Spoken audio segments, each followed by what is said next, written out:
Hi friends, ഞാൻ അടിപൊളി ഒരു വെജിറ്റേറിയൻസിന് പറ്റിയൊരു കറിയായിട്ടാണ് വന്നത്. പനീർ ബട്ടർ മസാല.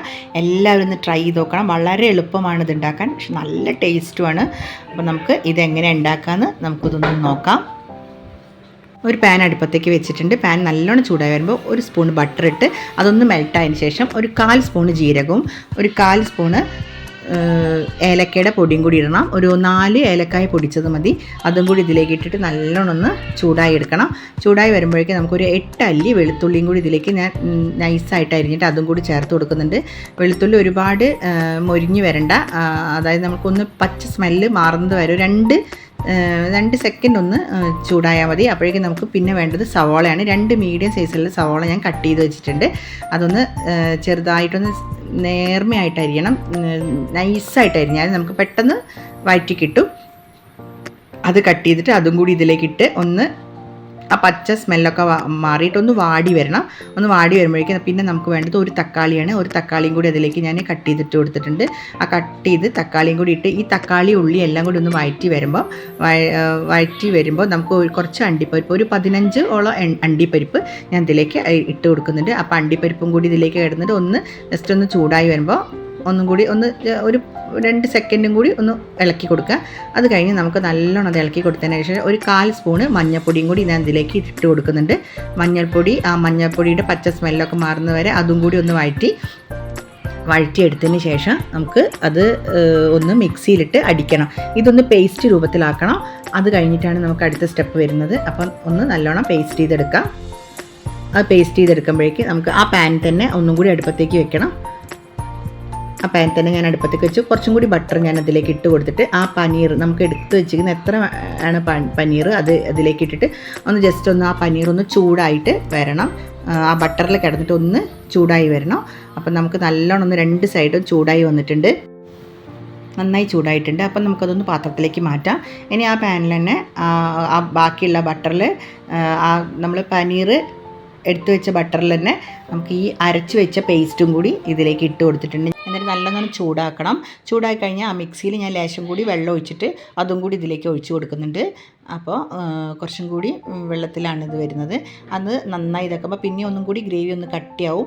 അപ്പോൾ നമുക്ക് കുറച്ചും കൂടി അതിലേക്ക് ചൂടുവെള്ളം ഒഴിക്കേണ്ടതുണ്ട്. അതിന് മുന്നേ കുറച്ച് മുളക് പൊടി ഞാൻ ഇട്ട് കൊടുക്കുന്നുണ്ട്. മുളക് പൊടിയും കൂടി ഇട്ട് കൊടുത്ത് ഒരു 1/2 സ്പൂണ് മുളക് പൊടി, 1/2 സ്പൂണ് ഗരം മസാലപ്പൊടിയും കൂടി ഇതിലേക്ക് ചേർത്ത് കൊടുക്കുന്നുണ്ട്.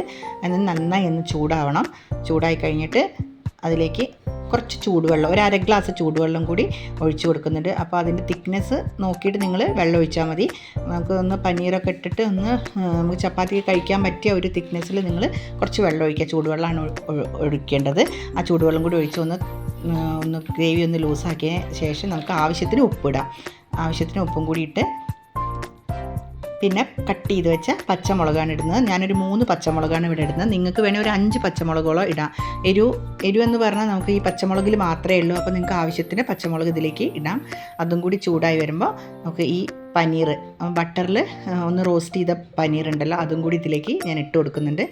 ഇതെല്ലാം കൂടി ഒരു 5 മിനിറ്റോളം ഇതൊന്ന് ഈ മസാലയിൽ കിടന്നിട്ട് പനീർ ഒരു 5 മിനിറ്റ് അതിൽ കിടക്കട്ടെ.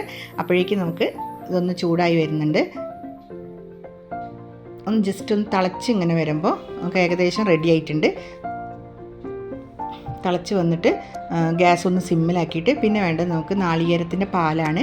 ഞാൻ 1/4 പാലാണ് ഇവിടെ എടുക്കുന്നത്. ഒരു 1/2 ഗ്ലാസ് 1/4 പാലാണ് ഞാനിവിടെ എടുത്ത് വെച്ചത്. പിന്നെ നിങ്ങൾക്ക് പൊടി വേണമെങ്കിൽ ഒരു 1/2 ഗ്ലാസ് ലൈറ്റ് ചൂടുവെള്ളത്തിൽ നാളികേരപ്പാലിൻ്റെ പൊടി ഇട്ടിട്ട് നിങ്ങൾ ഒന്ന് കലക്കി ഇതിലേക്ക് ഒഴിച്ചാലും മതി.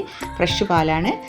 ഒരു 1/2 ഗ്ലാസ് പാൽ, നല്ല തിക്ക് പാലാണ് വേണ്ടത്. അത് ഇതിലേക്ക് ഒഴിച്ചിട്ട് നല്ലോണം ഒന്ന് ഇളക്കി ജസ്റ്റ് ഒന്ന് ചെറുതായി തിളച്ച് വന്നാൽ മതി. നാളികേരപ്പാൽ ഒഴിച്ചതിന് ശേഷം നമുക്ക് ഒരുപാട് നേരം വെയിറ്റ് ചെയ്യരുത്. ഒന്ന് തിളച്ചതിന് ശേഷം നമുക്ക് 1 സ്പൂണ് ബട്ടർ ഇടാം. നിങ്ങൾ 1 സ്പൂണോ 2 സ്പൂണോ വേണമെങ്കിൽ ഇടാം. ഞാൻ ജസ്റ്റ് 1 സ്പൂണേ ഇട്ടിട്ടുള്ളൂ. 1 സ്പൂണും കൂടി ബട്ടറൊക്കെ മെൽറ്റായ നല്ലൊരു സ്മെല്ലാണ്. ആ കറിക്ക് നല്ലൊരു ടേസ്റ്റാണ് കേട്ടോ. അങ്ങനെ എല്ലാം മെൽറ്റായി വന്നിട്ടുണ്ട്. പിന്നെ നമുക്ക് വേണമെങ്കിൽ ഇതിലേക്ക് കറിവേപ്പില ഇടില്ല. നമുക്ക് വേണമെങ്കിൽ മല്ലിയിലയോ അല്ലെങ്കിൽ പുതിനയിലോ എന്ത് വേണമെങ്കിലും ഇടാം. ഞാനിവിടെ പുതിനയിലയാണ് ഇട്ടത്. ഫ്രഷ് പുതിനയില ഉണ്ടായിരുന്നു എൻ്റെ അടുത്ത്. അപ്പം ഞാനിവിടെ ഉണ്ടാക്കിയ പുതിനയില ഞാൻ കുറച്ച് മുകളിലേക്ക് ഇടുന്നുണ്ട്. മല്ലിയില ഇഷ്ടപ്പെടുന്നവർ അങ്ങനെ ഇടാം. അപ്പം നമ്മൾ അത് ഇട്ട് പനീർ റെഡി ആയിട്ടുണ്ട്. കണ്ട പനീറൊക്കെ നല്ല ഗ്രേവി, ഇതുപോലെ ഒരുപാട് തിക്കും വേണ്ട ഒരുപാട് ലൂസും വേണ്ട. ഈ കറിയാണ് നമുക്ക് ചപ്പാത്തിക്കൊക്കെ കഴിക്കാൻ പറ്റിയ വിധത്തിൽ നമുക്ക് എടുക്കാം. പിന്നെ ഞാൻ മുകളിലേക്ക് കുറച്ച് പുതിനയുടെ ഇലയും കൂടി ഇട്ട് കൊടുത്തിട്ടുണ്ട്. പെട്ടെന്ന് തന്നെ നമുക്കൊരു കറി റെഡി ആയിട്ടുണ്ട്. അപ്പോൾ നിങ്ങളെല്ലാവരും വീട്ടിൽ ട്രൈ ചെയ്ത് നോക്കണം. നല്ല ടേസ്റ്റാണ്. എൻ്റെ വീഡിയോ ഇഷ്ടപ്പെട്ടാൽ ലൈക്ക് ചെയ്യണം, സബ്സ്ക്രൈബ് ചെയ്യണം, ഷെയർ ചെയ്യണം. അപ്പോൾ അടുത്ത വീഡിയോയിൽ കാണുന്നവരെ താങ്ക് യു.